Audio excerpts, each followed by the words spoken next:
The Things You Can See Only When You Slow Down by Haemin Sunim. Let me tell you a story that'll stop you in your tracks. There was a young mother, drowning in grief after losing her husband in a car accident. She'd given up. One evening, scrolling through her phone in the darkness, she stumbled across a short message about learning to love yourself. Just a few simple words from a stranger online, but they were exactly what she needed to hear. That message saved her life. The man who wrote it? Not a celebrity. Not a self-help guru.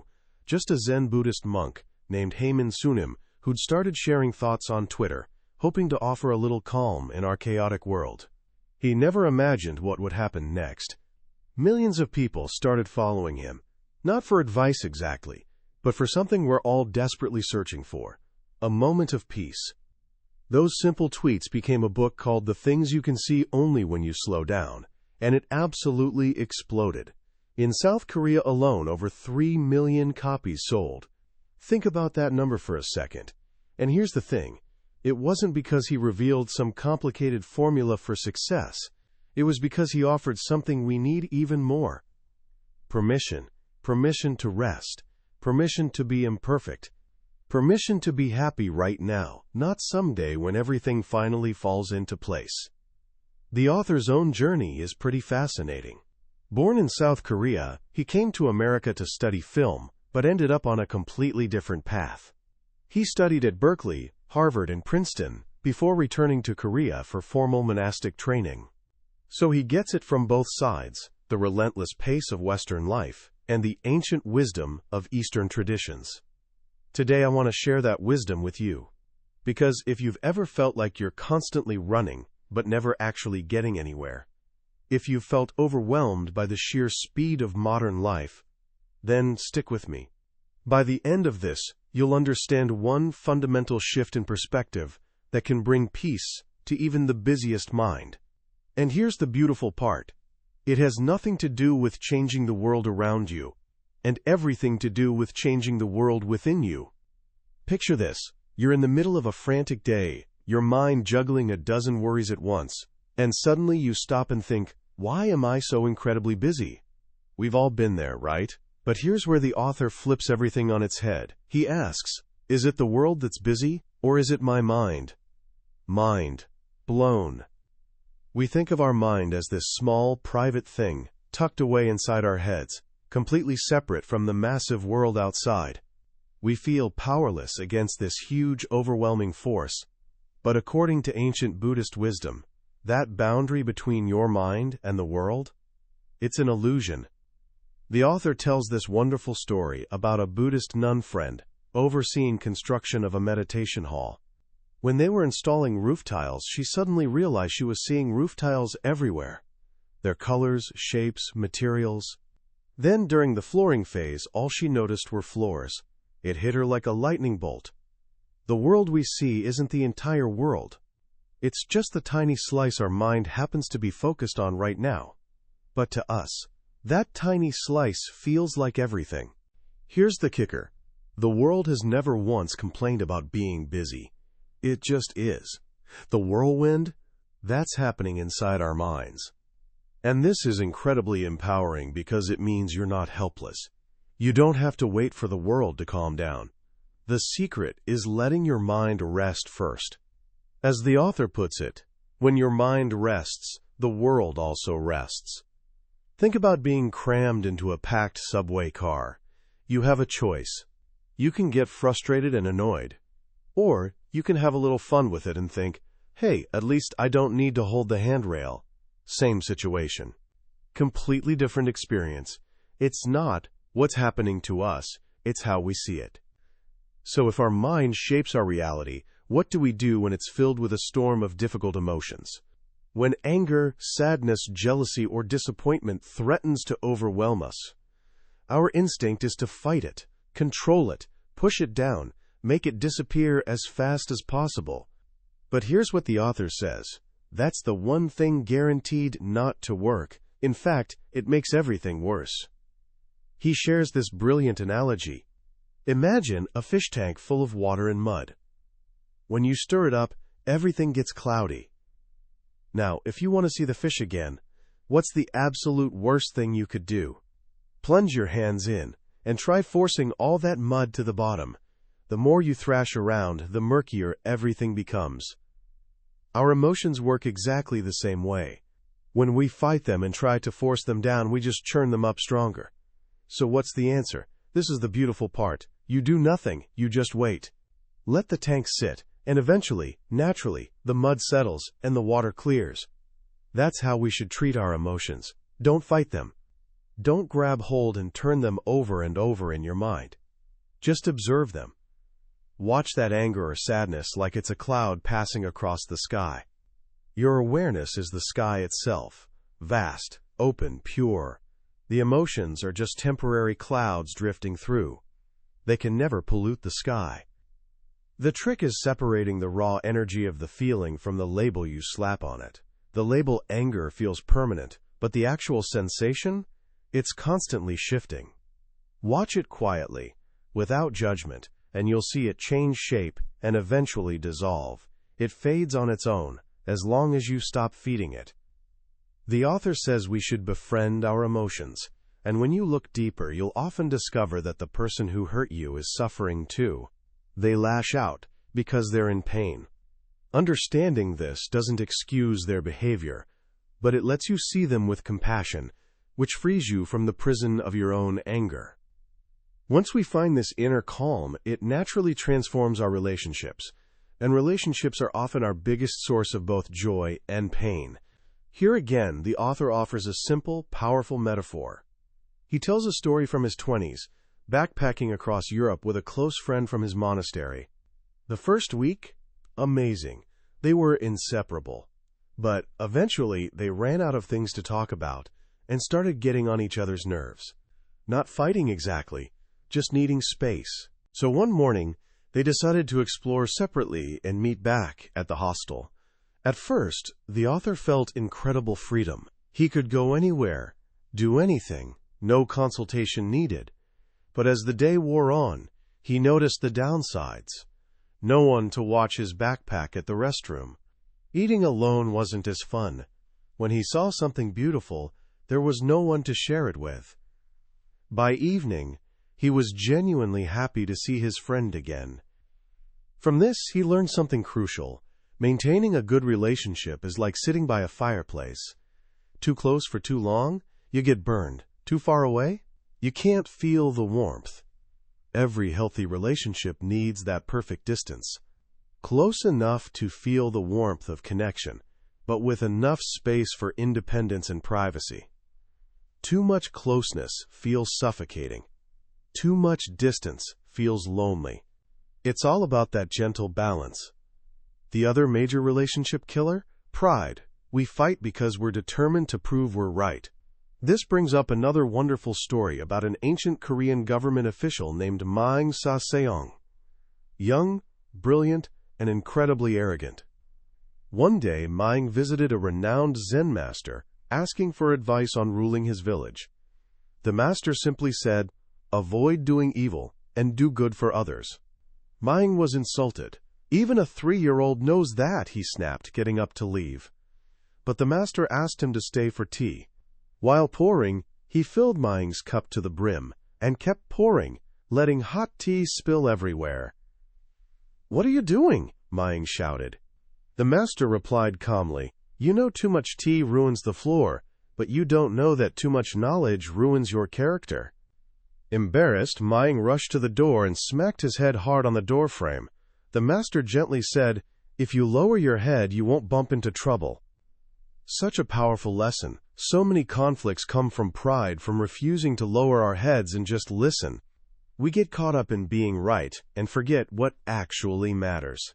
The author asks a question worth remembering. Isn't it better to be happy together than to be right alone? When you let go of needing to win every argument, when you listen with genuine curiosity about the other person's view, conflicts just melt away. This humility opens the door to deep connections. And it leads to the ultimate act of humility, forgiveness. The author explains we should forgive those who hurt us, not because they deserve it, but because we deserve to be free. Holding resentment is like carrying a heavy stone in your heart. Forgiveness is putting that stone down. Not for them. For you. Once we master our inner world and relationships, we can tackle one of life's biggest questions. What's my purpose? What's my passion? The author shares a deeply humbling story from when he first became a college professor. He was teaching Buddhist meditation, a subject he loved, and wanted to give his students the absolute best experience. Extra homework, meticulous grading, organized picnics, and monastery visits. He thought if he gave 110%, his students would match his energy. But problems appeared. While some students appreciated it, others seemed tired and lost interest. They showed up unprepared. Some even complained about the extra events. The author felt hurt and disappointed. He was giving everything, and they were rejecting it. But when he stepped back, he realized his class was just one of 4 they were taking. As important as it was to him, they had other priorities. His enthusiasm was becoming a burden. He learned something crucial. No matter how good your intentions, if you demand someone take medicine, it starts tasting like poison. He'd made the classic mistake of equating enthusiasm with effectiveness. True wisdom is knowing how to control that overflowing passion and meet people where they are. The most dangerous people in the world, he notes, are those with passion but no wisdom. For finding your calling, he offers practical advice. First, read widely. You can't know what job you'll love if you don't know what jobs exist. Second, get real experience. Volunteer, intern, try part-time work. You won't know if you like something until you're doing it. Third, increase self-awareness. Meet new people, go on dates, try different situations. Your relationships mirror your strengths and weaknesses. And perhaps most liberating, he offers 3 insights perfect for anyone who worries too much about others' opinions. First, people aren't as interested in you as you think. Can you remember what your friend wore last week? Probably not. We're all mostly worried about ourselves. Second, not everyone has to like you. You don't like everyone, so why should everyone like you? Third, most things we do for others are also for ourselves. We help others because it feels good. Recognizing these truths is incredibly freeing. It lets you stop worrying about others' opinions and start listening to your own heart. This leads to the final themes, love and spirituality. In a remarkably vulnerable chapter for a monk, the author shares his first love story. As a Seoul high school student, he fell for an American missionary several years older, who was returning home to her boyfriend in the USA, one-sided love destined for heartbreak. Yet he describes it as sacred and beautiful. His thoughts circled around her constantly, his heart wide open. The whole world seemed more vivid and meaningful. He felt incredible happiness and unbearable sorrow simultaneously. In those final weeks, his ego just melted away. Nothing mattered except her. He realized true love is a mysterious, powerful force, something far bigger than ourselves. Looking back, he feels no pain, only deep gratitude, because it introduced him to the wonder of devotion and gave him a glimpse of God. This idea of finding the sacred in the ordinary runs through the entire book, not just in romantic love, but in life's simplest moments. He tells another touching story about a woman who approached him after a talk, shyly handing him a warm bottle of soy milk, apologizing it was all she could afford. In a note, she thanked him for offering advice to, quote, such an unremarkable, ordinary person like me. Deeply moved, he later wrote back to her, and to all of us who felt ordinary. I want you to know that I love your ordinariness, because I too am ordinary. The truth is, we are all ordinary. No matter how successful or beautiful someone seems, we all face setbacks, heartbreak, loss. We're all on the same difficult, beautiful journey. This is the essence of his spiritual message. It's not about achieving superhuman perfection. It's about recognizing the shared humanity, the shared divinity in everyone. He tells one final story about visiting a Christian monastery in Taizé, France, with fellow Buddhist monks. Though from completely different traditions, they were welcomed by the Christian brothers like long-lost cousins. He realized when you go deep enough into any spiritual path, the outer labels and rituals fall away, revealing the same universal truths: humility, love, compassion.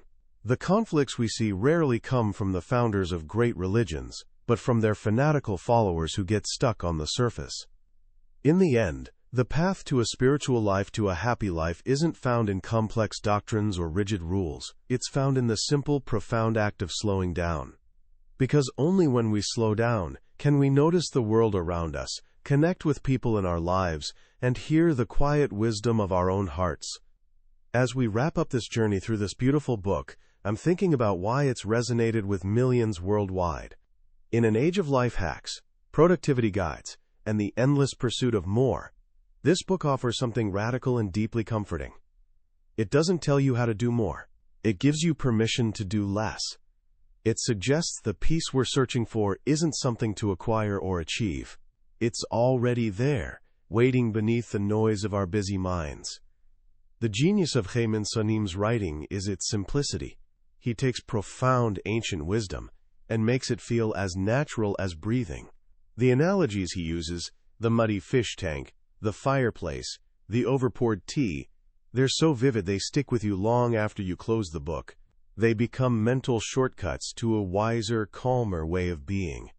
What's most powerful for me is the profound relief this book offers. The idea that people aren't thinking about us as much as we fear, that not everyone has to like us, that it's okay to be ordinary. These aren't just nice thoughts.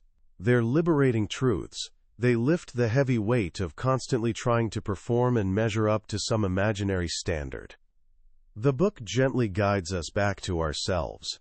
It reminds us our inner world shapes our outer reality, and by tending to our minds with kindness and awareness, we can find peace no matter what's happening around us. It's not passive acceptance, it's quiet empowerment. So how can you start applying this wisdom right now? It doesn't require grand gestures. In fact, it's all about starting small. Here are 3 simple practices you can try today. First, take a mindful pause. Next time you feel overwhelmed or stressed, just stop for 1 minute. Close your eyes if you can. Take one slow, deep breath. Ask yourself, what do I hear right now? What does my body feel? What does the sky look like? Don't try to fix or change anything. Just notice. This simple act breaks the momentum of a racing mind and brings you back to the present moment, the only place peace exists. Second, do a fireplace check-in. Think of one important relationship in your life. Ask yourself honestly, are you sitting too close to the fire, feeling burned out or suffocated? Or too far away, feeling cold and disconnected? What's one small thing you could do this week to adjust to a more comfortable warmth? Maybe send a quick text, or carve out an evening for yourself. Third, befriend one emotion. Next time a difficult feeling like anger, frustration, or sadness arises, resist the urge to fight it or distract yourself. Just acknowledge it. Silently say, this is what anger feels like. Then for 30 seconds, observe it with gentle curiosity. Notice where you feel it in your body. Watch it without judgment, like watching a cloud pass. You might be surprised how quickly it changes and softens when you stop resisting. In the epilogue, the author leaves us with something beautiful and profound. He says as we slow down and quiet our minds, we realize there's a silent observer within us, a part of our consciousness that's always calm and still, just witnessing everything. If you can connect with that silent observer, you've found your original face, the peaceful, true self that existed even before you were born. That's the ultimate promise of this book. It's a journey back to that original face, back to the calm, wise, compassionate person you already are. You just need to slow down enough to see it. That was a summary of the things you can see only when you slow down by Haemin Sunim. We've explored the core ideas today, but I have to be honest. A summary is like looking at a travel brochure. It can show you pictures, but it can't give you the feeling of sun on your skin or the sound of the ocean. The real magic of this book is in the quiet moments you spend with it, when a particular story or simple phrase lands in your heart unexpectedly. This summary is your brochure, designed to help you decide if this journey's worth taking. If anything we've talked about today sparks something in you, I truly encourage you to grab a copy. Reading it isn't just about learning. It's an experience that can genuinely change how you move through daily life. The link to the book is in the description below. Also, if you found this summary valuable and it gave you a moment of peace today, it would mean the world if you'd hit that like button and subscribe to the channel. That way, you won't miss our next deep dive into another life-changing book from the billionaire's bookshelf. Let's keep learning and growing together.